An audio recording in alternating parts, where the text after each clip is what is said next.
So we know that the classic psychedelics, LSD, DMT, psilocin, all work in the 5-HT2A receptor site. And that's where you get all the sensory data, which is why you get, whatever, right? The patterns and all the other possible stuff. But in the 5-HT1A, you don't get any of that. You get the ego turned off, which is going through the sensory data is how it normally filters it. And you're just experiencing ultimately unity consciousness. And so that's what you can get obviously with 5-MeO, and psilomethoxin just really becomes like an orally available 5-MeO. When you 4-hydroxylate DMT, that's called psilocin. And so that makes the DMT orally active without the need for a monoamine oxidase inhibitor. So we're just doing that parallel from the DMT to the 5-MeO and giving it an oral version. And it just makes it super smooth. So you get the reduction in ego without going all the way to unity consciousness, but your perception isn't altered, right? Like it might be on mushrooms or DMT.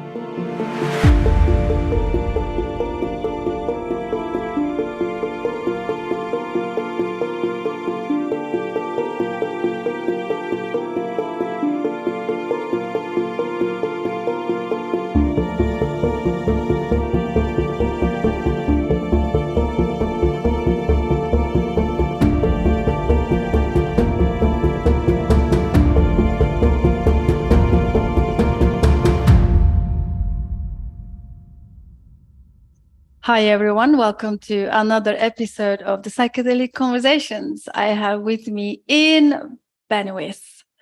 Welcome, Ian. So great to have you. Yeah, Susan, thanks for having me. Just to give a little bit of your background and some context to our listeners and also introduce you to them, I'm just going to read a few lines from your bio and who you are and what you represent just for a second. So we'll add all of your bio in the show notes, but for now, just wanted to introduce you to our audience. So Ian is a co-founder of the Church of the Sacred Synthesis, which offers the sacrament Psilomethoxin. That's taken me a good practice to say, by the way, Ian. I'm sure people do that. It's like you don't know. You want to say Psilomethoxin or Psilomethoxin, which we'll get into it in a second. So this is the sacrament of the Church of the Sacred Synthesis, and he is the first human being to ingest it through Bioassay, which I wanted to come back to as well. Ian, you grew up in Hawaii in the 70s, where cannabis and mushrooms were decriminalized and integrated into the culture. He has been healing himself for 30 years with sacred medicines, a spiritual practice, and being a student and practitioner of ethnobotany. Ian is a West Point graduate, former U.S. Army officer, Black Hawk helicopter pilot, and combat veteran. He is patient number 1 at the Mission Within, which treats special operators with PTSD, TBI, and addiction using Iboga and Toad 5-MeO DMT in Mexico. He's an advisor there after being the general counsel and spearheading the veteran healing program. Ian has been helping wounded veterans for over 9 years. So you have done immense work, incredible work around psychedelic medicines. It's very difficult for us to just understand the level of work that's gone into this 30 years that you talk about, Ian. And before we begin, if that's okay, in your own words, initially, what brought you to this work? Wow. Well, I had some experience in high school, and then I went to West Point in the Army, where you obviously couldn't continue to work with those kind of medicines. And then when I got out of the Army and I needed to reintegrate back into society, I knew that those were things that were useful and beneficial. So that was in 1990, and when I moved to Austin, Texas, and within by 1992, was starting to use those medicines to get me back on the healing path. All right. So, and you are one of the co-founders of the Church of the Sacred Synthesis, Psilomethoxin. I think our audiences will be really interested to learn what is Psilomethoxin. Sure. And so you can say it, Psilomethoxin, Psilomethoxin. It's kind of like tomato. It's uh, 4-hydroxy-5-methoxy DMT. And it was first synthesized by Mark Julia at the Pasteur Institute in 1965, but not preserved or bioassayed.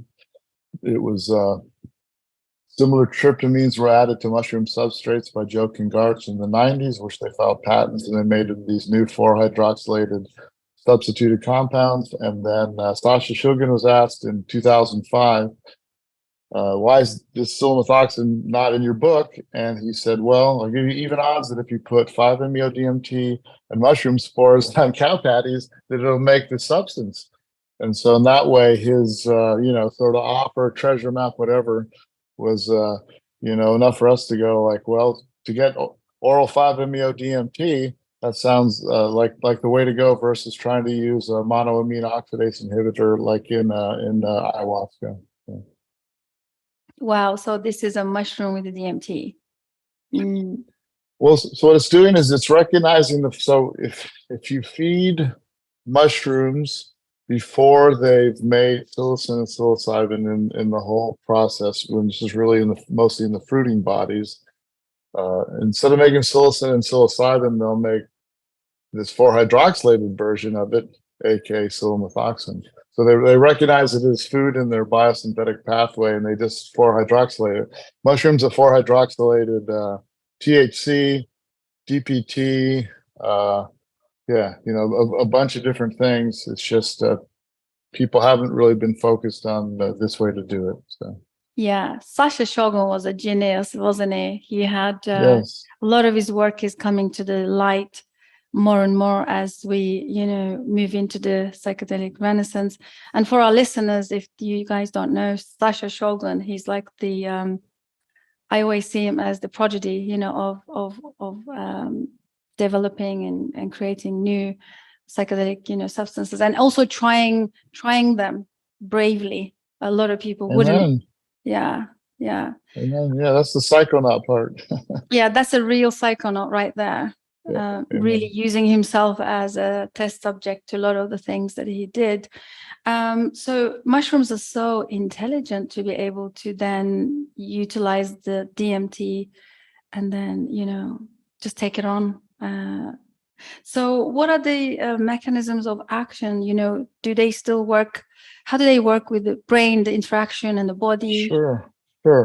So we know that the classic psychedelics, and this is just the receptor, we're not talking now, we know all this intracellular stuff that's going on, but at the receptor level, LSD, DMT, psilocin all work in the 5-HT2A receptor site. And that's where you get all the sensory data, which is why you get, the patterns and all the other possible stuff. But in the 5-HT1A, you don't get any of that. You get the ego turned off, which is going through the sensory data is how it normally filters it. And you're just experiencing ultimately unity consciousness. And so that's what you can get obviously with 5-MeO, and psilomethoxin just really becomes like an orally available 5-MeO. When you 4-hydroxylate DMT, that's called psilocin. And so that makes the DMT orally active without the need for a monoamine oxidase inhibitor. So we're just doing that parallel from the DMT to the 5-MeO and giving it an oral version. And it just makes it super smooth. So you get the reduction in ego without going all the way to unity consciousness, but your perception isn't altered, right? Like it might be on mushrooms or DMT. Wow. So you're pretty much here. There is no living or out of body experiences. You're very much in the rational real world that we experience. Yeah. But then you just kind of connect with the divine differently, with the spirit. Yeah. Well, one kind of a metaphor we're using, or analogy is maybe better. You have a car who's running at 1,000 RPM, right? That's your default mode network. And then this gives you that energy back by reducing your default mode network, really disconnecting from that sensory data. And with that extra energy, you can do other things. You can be more relaxed or have more of a cushion of comfort to make good decisions. And anyway, so it's really kind of coming from that perspective. And when I seen all the benefits, especially veterans have gotten with this release on 5-MeO, but that afterglow, and I'm like, how do you get the afterglow without having to, like I said, use the MAOI or some other kind of means? And this turned out to be it. Yeah, sounds amazing. And also, what are is there any experiencing of any trauma coming to surface? We talk about some of us are more into the trauma healing aspect of the medicines. So how does that work with psilomethoxin? Sure. Well, there's definitely already people that are giving it and doing it in ceremonial doses. We even have our facilitator program in the church, and we've had people like someone with military sexual trauma take, to put it in reference, like a standard microdose might be 150 milligrams starting. But we've had people take up to 3 grams for like ceremonially, and one person by themselves, and have like super release of military sexual trauma, on their own. So because again, it's not giving you those visual or auditory kind of artifacts, which are part and parcel of a good part of that 5-HT2A psychedelic experience. It's just reducing that other stuff. Yeah, you don't have anxiety that can be generated, and so positive, loving self-reflection is easier, or is more accessible energetically, and so that can be good. And so okay, so depending on what intention is set and how the setting is for this medicine can respond differently.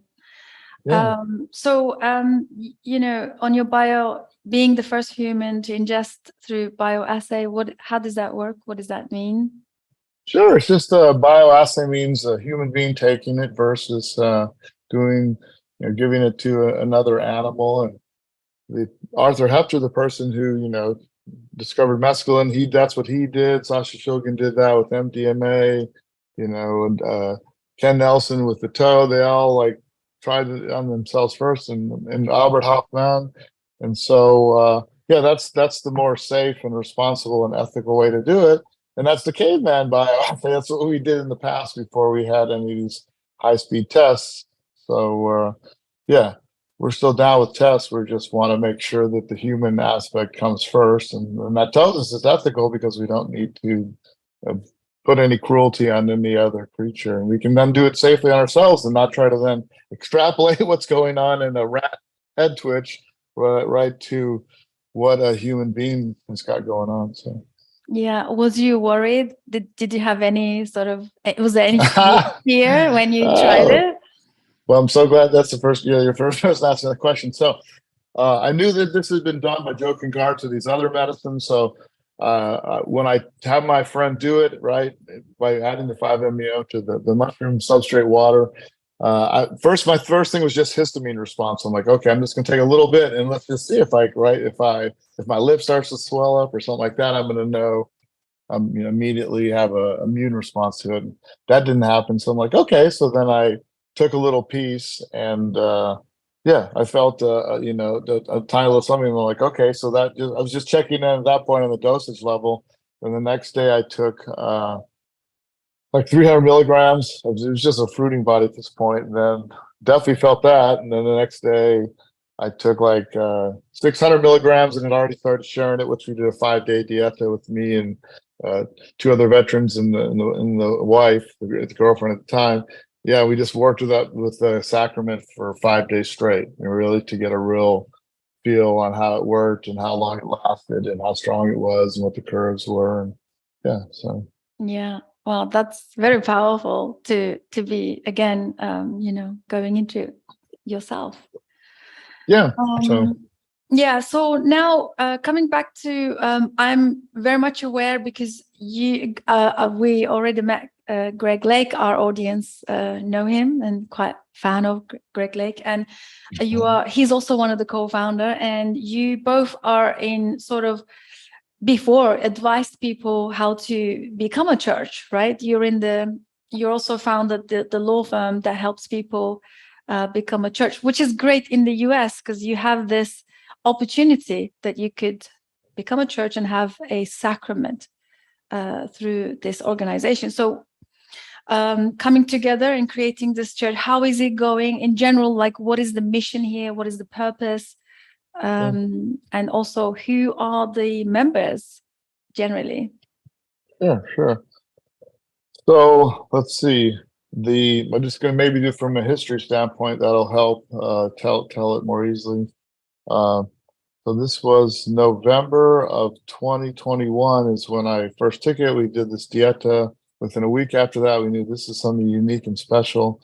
And so me and Greg Lake, my law partner, and Ben Moore, the medicine partner, just got out of the army. Well, he's still in the army then. We formed a church around it, and along with Ryan Began, veteran co-founder, and and so then we just started sharing the medicine to see how, how it was received, both for what it was doing and then also safety, and didn't have any reported adverse events, sharing it with thousands of people.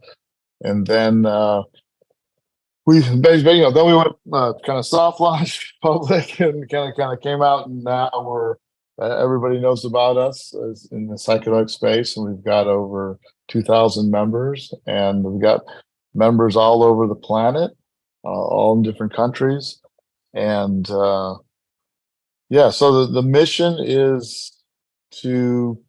of the church is to protect this sacrament, which is our divine right, from any kind of unnecessary interference, where people can benefit from this medicine that's not on the schedule, and it doesn't need to be, because once things are on schedule, it's impossible to get them off, and so the people aren't served by that. And this is really safe. And instead of doing clinical studies on rats and then doing these small studies on human beings, it's like we've already studied more people in our church through people taking the medicine, on our own, and then it's our own data. So we want to change healthcare where if people had access to cannabis and mushrooms, growing them, they'd have 90% of their healthcare, and Psilomethoxin falls into that same kind of category. So the mission for us is to organically grow as we're helping people, and obviously show people how to community spiritually cooperate together, right? And people get a little hung up on the church term, but that's a more legal definition kind of thing. It's just a spiritual community of like-minded people, right? Aligned for mutual service of the good. And so I'm really excited. What I'm really excited about is the more people we have in the church. That's an independent body, people that are in the psychedelic space, that then they can advocate through their number of their power, and get more of the voice heard, because everyone else is waiting for these other things to hopefully get legalized, like psilocybin and whatnot. But at least in the veteran world, and I know for everyone else in society, suicide's rampant. It's 44 veterans a day. So we need immediate solutions to kind of address that stuff. So that's really what the church mission is about, is helping people now, because the studies can't help enough people. There's 18.8 million veterans in the country, and they could all come to Texas for our PTSD mushroom study, but not all of them can get helped. So church is the only way to do it, in my opinion. Yeah. So I was just going to tap on that, but you did say there's people get a bit too hung up on the idea of church. I love that you said this is only to protect. It's just another legal, reframing and definition of protecting the medicine in a way. Yeah, this isn't any different than the indigenous protection of the medicine, and that same kind of lineage thing. Is that in this modern game, the people that came to us when Greg and I started helping people, and the travel restrictions had all these people pop up in the U.S. who otherwise, going down and doing stuff in retreats in south of the U.S. They were already churching, and they're like, "Wow, okay, so now we can't do it there. Should we do it here? What we've been doing this thing, for years. Are we a church?" And we're like, "Well, you're doing everything the church does." And it's like, do you want to do this? You believe it's your divine right? Are you sincere? Do you have experience? You mature? Yeah, and then we helped a bunch of those people. We didn't think that we would be forming a church for ourselves, right? To do something, but that was the gift that was showing up. So we said yes. Yeah, that's wonderful. I love the way Greg looks at the the idea or the foundations of this. For me, it's like a new age approach to church. I like the way he talks about it when it's the psychedelic medicines are the sacrament for it. And it almost feels like we can maybe change the framework, change the association in society, how to look at church, because it's been negative so far for many people. And maybe this could be this could be maybe an opportunity to finally kind of lay down the old associations around the church and how it's impacted people. Yeah. Totally. Yeah. Yeah. So because psilomethoxin is not so much it's not so much like the classical psychedelics where you're not hallucinating, but it's more of a feeling. Does that mean it doesn't classify as something to be worried about, or it doesn't? How would you speak to that? That's a really good question. So you're talking about one aspect of a Federal Analog Act claim, right? Saying that this is similar to another molecule, and the other categories that have to fall under this are stimulant or a depressant. And so Joe Biden is one of the co-authors with Longstrom Thurman of that Analog Act. And by writing it out this way, they've kind of painted themselves a little bit into the corner or the 5-HT2A receptor system. Yeah, because 5-MeO-DMT by itself isn't really, it's not really psychedelic in the way that they're defining it, because exactly like you said, you don't hallucinate. So then you're going to, but the problem is, before people were really paying attention, and they kept 5-MeO, all the practitioners, underground for so long, but in 2011, they scheduled it, and there wasn't any kind of resistance, as far as people probably even knowing. And they said, it's just like DMT, that they used an analog act reasoning and said, like, oh, one person may have died over here because they were doing other stuff and whatever, but they used the analog act reasoning to say it's like DMT. And now everybody knows that couldn't be further from the truth, right? Those two things are totally different. And so, the government really has some built-in problems it has to deal with. But what happened is this: last year, the DEA moved to schedule those emergency schedule those 5 tryptamines, of which a bunch of tryptamines, and one of them was 5-MeO MIPT, and you have 5-MeO DMT, 5-MeO MIPT, and then psilomethoxin. As far as comparing to the power, and structure of 5-MeO. And so when the government eventually backed off, their people, I was part of the lawsuit and everything, and people fighting against the government. When the government basically capitulated, we were like, okay, this means this is the end of the 50 years of the drug war, Nixon's drug war being on the offensive. And now it's time to go on the offensive, because they're saying they're not going to go use the Analog Act because we know it could just be used for anything, and it's really not constitutional. So that fighting that could unravel their whole paradigm, and they couldn't hang with messing with that. So obviously we shall see. Yeah. So looking at the 5-MeO and the Bufo alvarius medicine, I have so many friends that are facilitating, and they do say the same thing. It couldn't be further away from the truth of these are not psychedelic. You don't see visions, you don't see kaleidoscopes, you don't have all these things that the classic psychedelics bring. So that being said, psilomethoxin being very similar in action, it should be safe enough. It should be in theory.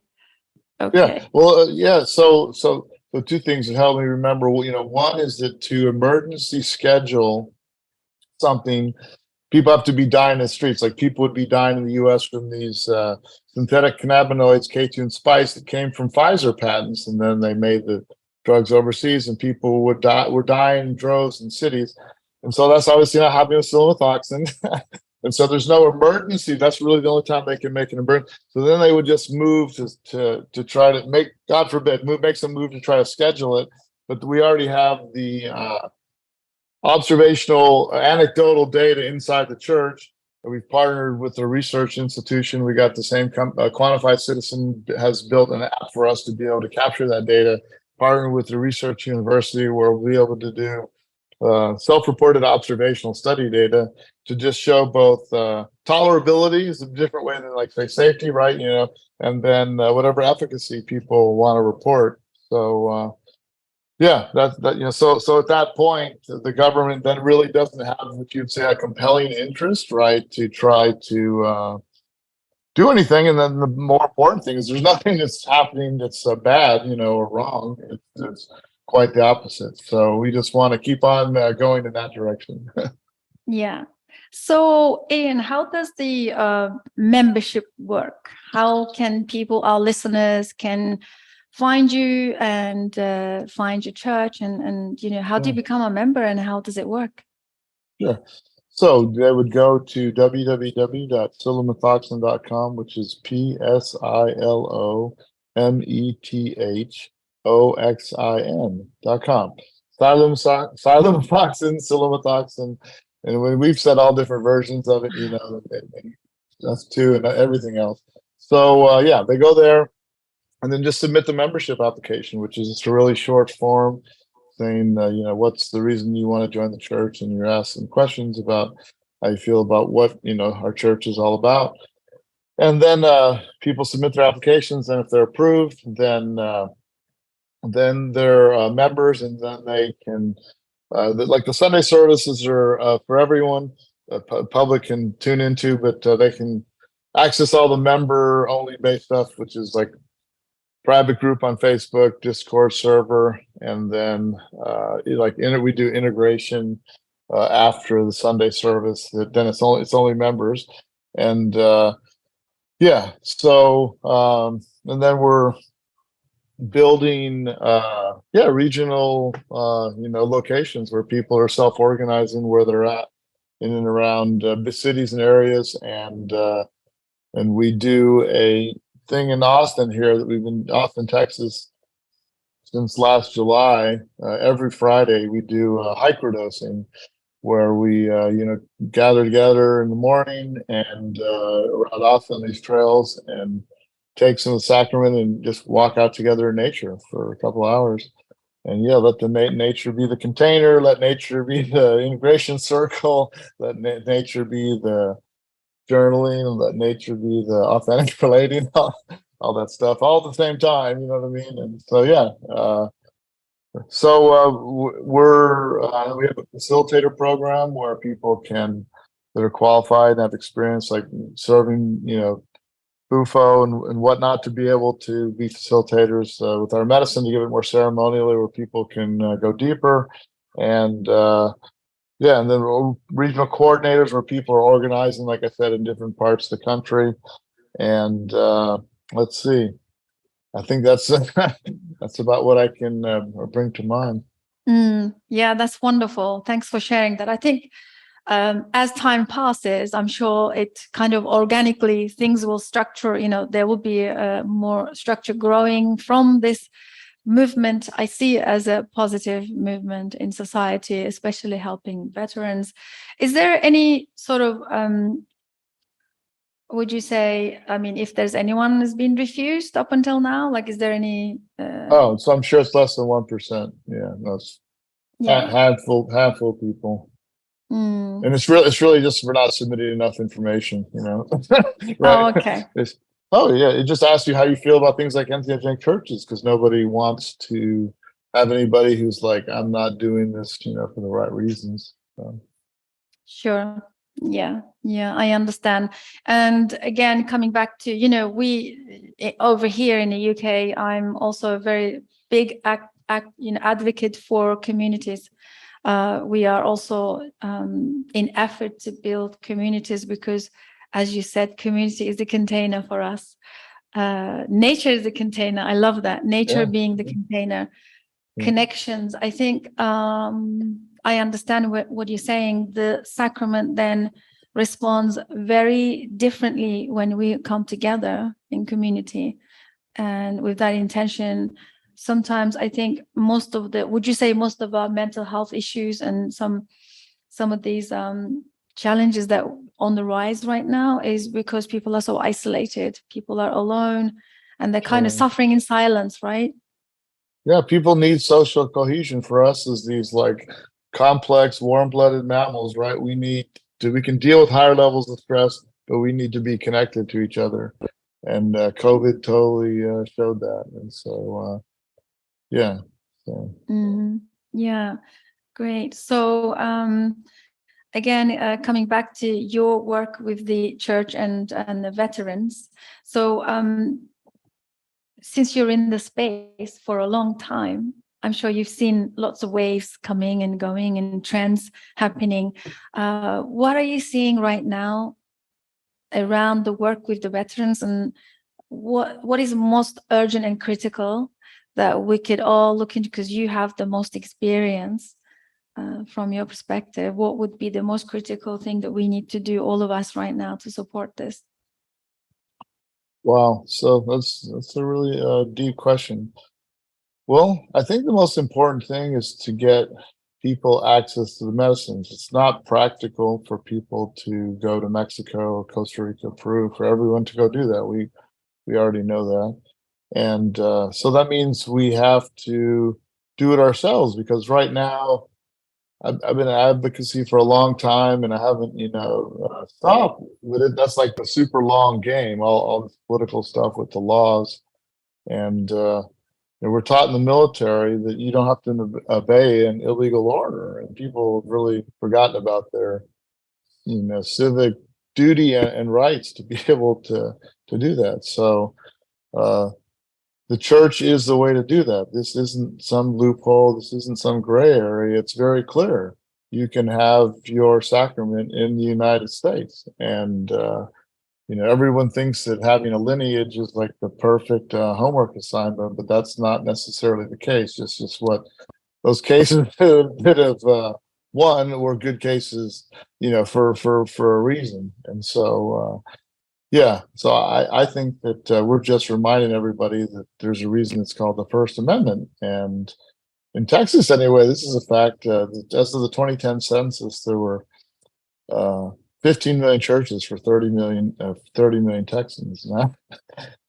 And so, yeah, so churches in America, obviously that's part of America's history of not being down with some of the church stuff going on in Europe and coming over here to America. But people have forgotten about that. So anyway, it's really, we're just reminding people of how you can use spiritual communities to organize and benefit one another. So. Yeah. And in your opinion, psilomethoxin is quite effective in working with veterans, because they... Yeah, sorry, I went yeah. off veterans. Yeah. Yeah. Yeah. Sorry. Because Yeah. Mm. So that, yes, well, veterans is just, they represent society in the worst off position. So suicide is the number one cause of death, I think, for 16 to 24-year-olds, and so for veterans, it's like 44 a day. So that's, I think it's a third of the overall number. So 60 to 70% of all police calls are mental health issues. So veterans are just showing the front edge of that. And the biggest correlator for wartime trauma is childhood trauma. So it's just all, it's all one same thing of fixing that. And so veterans just get to be the seed crystal and the exemplars to go through the new system to show everybody else how it's done, and in that way safely clear the way. So veterans are now the most powerful advocates, which I've known this for a long time, right, for this political change, because they can't be denied on the right and they can't be denied on the left.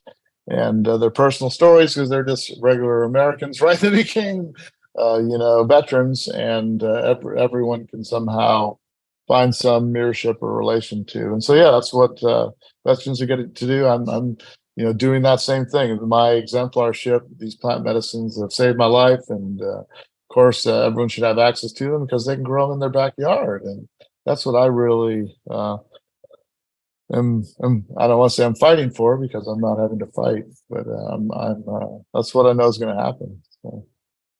Yeah, we are seeing so much happening around this, the veteran movements. I have seen, US is really leading the way. In the UK, we have also we're following the full steps now, but I see that it's very, very strong, and there is a real movement going around, bringing it or having access for this. And I like that you said it's not ideal to take the veterans out into Mexico or Peru, South America, from where they are, from the environment. It's not really sustainable, right? It's just also for them when they come back to integrate. I bet it's harder. Yeah, and then the truth is, there's just been a ton of underground work already happening in the U.S. It's just it hasn't. This reality hasn't surfaced until now in this third wave of psychedelics after the '60s, right? And then the '90s, Terrence McKenna, internet, and now this is the third wave of psychedelics. So. Yeah, totally true. I have watched some documentaries around Iboga being used for the veterans. I did have a good friend of mine worked with Iboga. And he did say that it wasn't really the ideal medicine just because of some of the complications. There were some complications that wasn't really spoken out. Yeah. So, because I know you worked also with Iboga, if that's correct, and 5-MeO. So what would you say in terms of like harm reduction for our listeners? Yeah. Sure. As far as Iboga, okay. So the potential contraindications for Iboga, number one would be liver, liver disease, liver issues, whatever, that would affect how the medicine's metabolized. And then the other thing would be QR interval. If there's like basically this EKG for the heart, measure that. If there's a certain thing is basically in this heart, this heart rate, condition, the number, then you can't do it. And that's something that people who has like arrhythmias would be someone, or somebody who'd had heart attacks, or somebody who'd had, triple bypass or whatever kind of surgery. So then beyond that, I know some places and people won't work with anybody with Iboga that are older 60. And the big risk really with Iboga is people that, going back to this liver thing, they've been misusing medicine, pharmaceuticals for a long time, and their liver's just shot, and then their liver's just going to get overloaded by the Iboga flood dose. But other than that, Iboga's super safe. I went on a super deep dive, and total flood dose. I was completely immobilized. If I moved any part of my body, I got motion-induced ataxia, aka like seasickness, and but it was really useful. And I processed a lot of flying trauma from flying down in Panama in the Black Hawk. So, I can just imagine that experience for you. Mm-hmm. Yeah, so it wasn't. No one talks about Iboga being easy, right, or fun, or anything like that, and it wasn't. And yet, I had trauma in my right hemisphere from when I was younger for sexual trauma. Then it gets stored here because you can't even rationalize it over here. So then this chip over here, this hemisphere, had to overcompensate and overclock. So then my stuff's out of balance. I can't multitask or affecting executive decision. And Iboga got in there and just got adjusted all the receptors, got blood flow through there, and balanced everything out where all the chips were online. And I have the before and after like brain scans, both blood flow and then the EKGs to show all these improvements, and I got a lot of benefits. So to me, it's the master plan of the African rainforest, and it's both a beta carboline and a tryptamine, and I've worked with it since then hundreds of times, and it's really, especially for veterans. I had TBI from fights and getting knocked out, and then in the military, and so it just really helped that. And so people that have that kind of issue, it really holds a lot of promise for them. So. Yeah, that's amazing that you are sharing this. One of the conversations that I love having is, I can't remember when, with someone, a friend of mine, again, with another facilitator, he said it's always good idea to have people who have worked and healed themselves through, especially like ex-veterans, to train as facilitators and then hold spaces for other veterans, because those veterans are going to trust them more. And also, if you're coming from similar background and you understand their issues a lot better, and when you hold those spaces, one, you're going to connect with them on a different level than somebody who has no idea and has no experience in the army in any way, shape, or form. And then also the person participating will have that rapport and trust in the person. I think for that reason, I think it's incredible what you're doing in your work. Oh, my pleasure. Veterans are a buried treasure. In other words, right? Already trained and want to still be committed to service, still sworn oath to protect the Constitution. And so integrating them back in society is the right thing to do, and leaving them as pharmaceutical prisoners of war, where the medicines they're prescribed by the VA have side effects of suicide and suicidal ideation, is like a terminal health plan. And so I'm want to get those medicines, the natural ones, and so they can flip the switch. Yeah, that's so wonderful. We need more people in the space like you to bring more conversations and more awareness in what they need. And one of my favorite concepts is that, when people say you don't take the veterans to the medicine, you bring the medicine and incorporate it into their lives, and I guess church would be a great model for this, community church and the aspect of it. Amen. Yeah, it's a community cooperative, right? Just people getting together, and in that way pulling resources at the most energetic of levels. And so if everyone goes out on a hiker dose, then you don't have a 3-hour ayahuasca integration circle, which everyone needs their 5 minutes, but then you can do that all at the same time in parallel. And so yeah, very powerful process indeed. This is my own personal question to you, Sure. Ian, if you don't mind. What is the biggest challenge that you can speak to when it comes to helping veterans? Like, what is the biggest, in terms of the person, the individual participating, for example?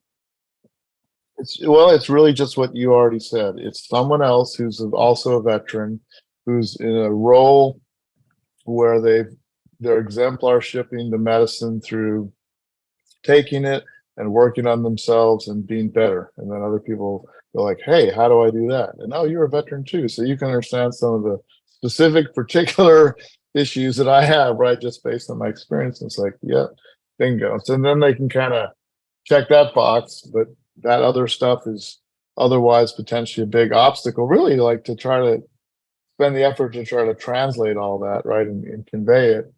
It's it's just too much for the ego. The ego's already overwhelmed. And and that's what we're working the whole time, is just whatever you like, community development, just enough veterans together and connected in different places that can support each other and keep each other alive. And then build like mycelial from there. And that's been it. So that's the you were asking about the challenges, right?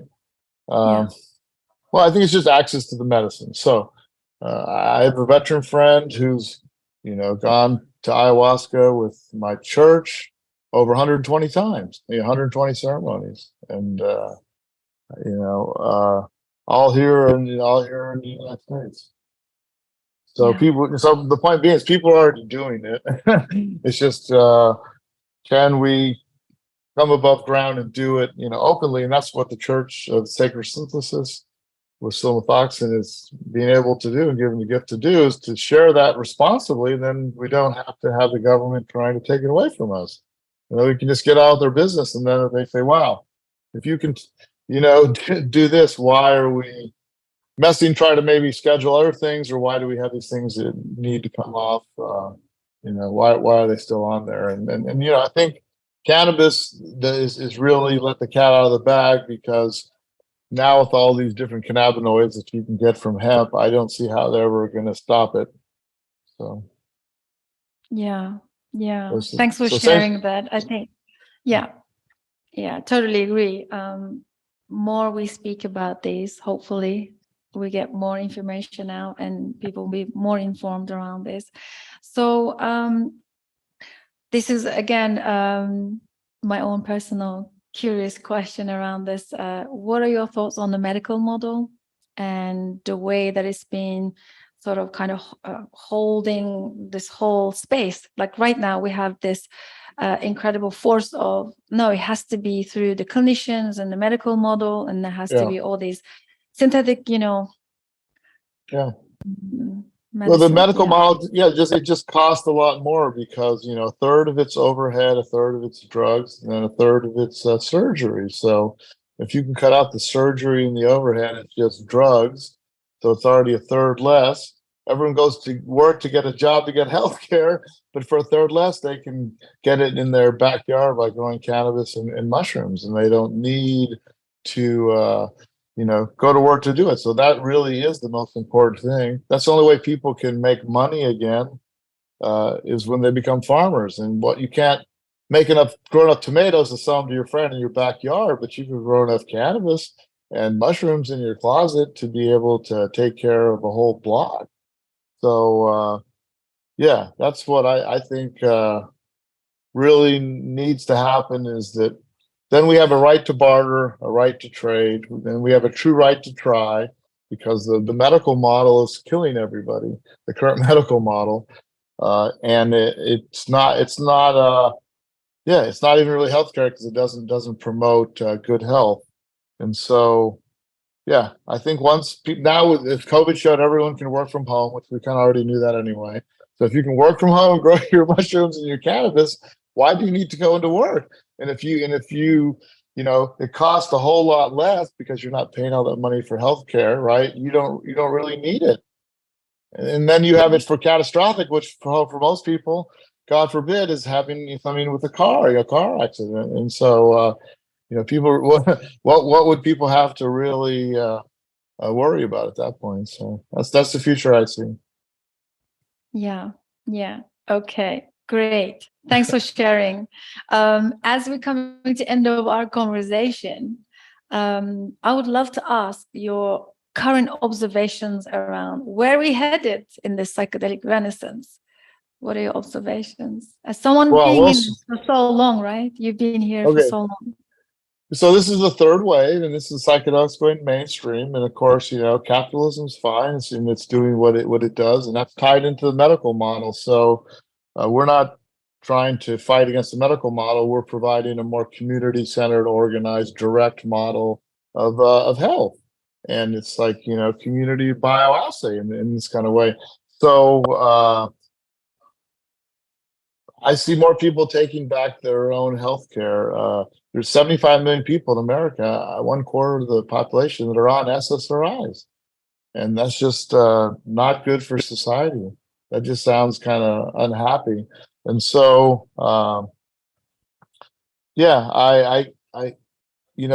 with the acceptance of ketamine already, right?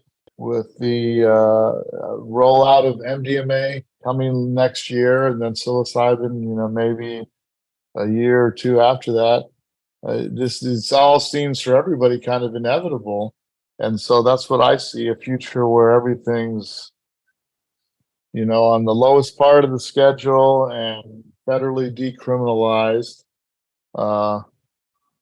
And people can do a lot more of growing their own, where they do those things I talked about before, and then they do other cool things, feeding stuff like we do to mushrooms and making all sorts of new compounds. And it's really endless.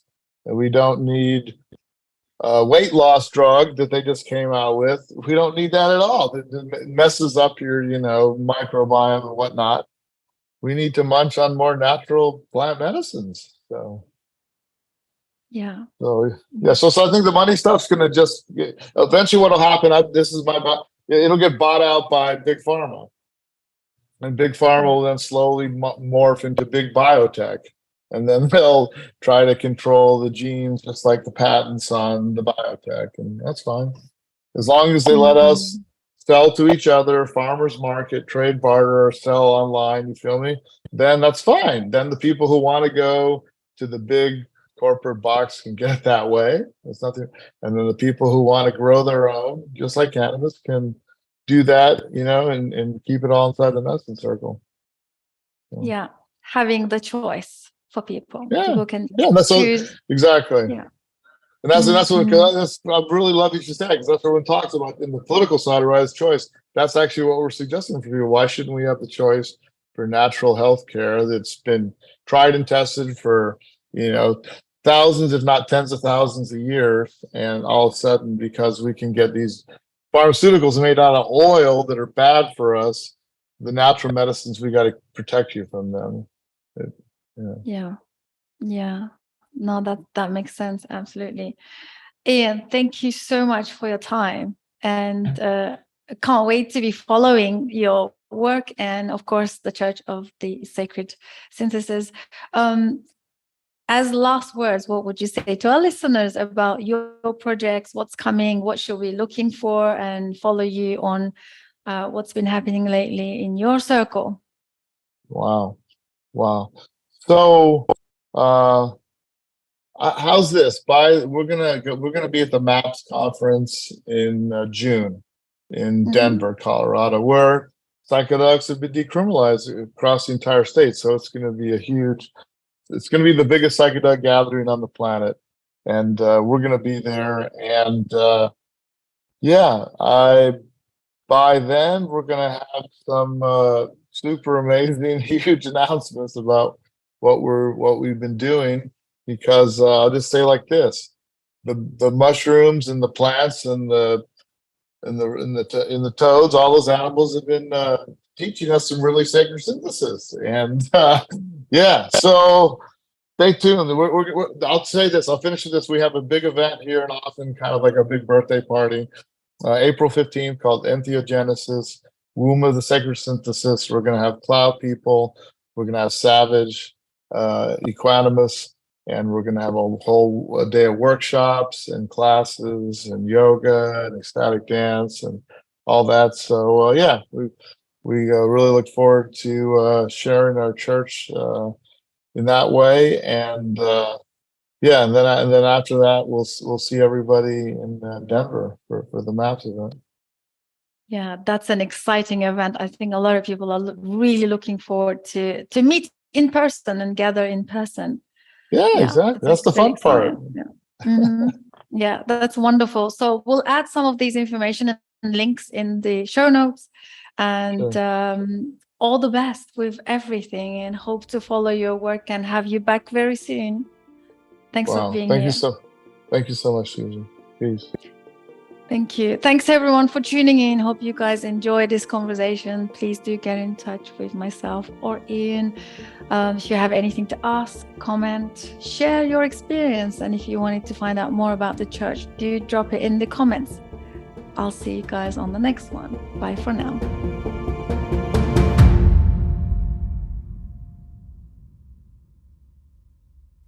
Thank you so much for joining us. Psychedelic Conversations podcast is designed to educate, inform, and expand awareness. For more information, please head over to psychedelicconversations.com. You can also share with your friends or leave a review so that we can reach more people. You can also join us in our private Facebook group to keep the conversation going. This show is for information purposes only, and it is not intended to provide mental health or medical advice. Thanks for listening.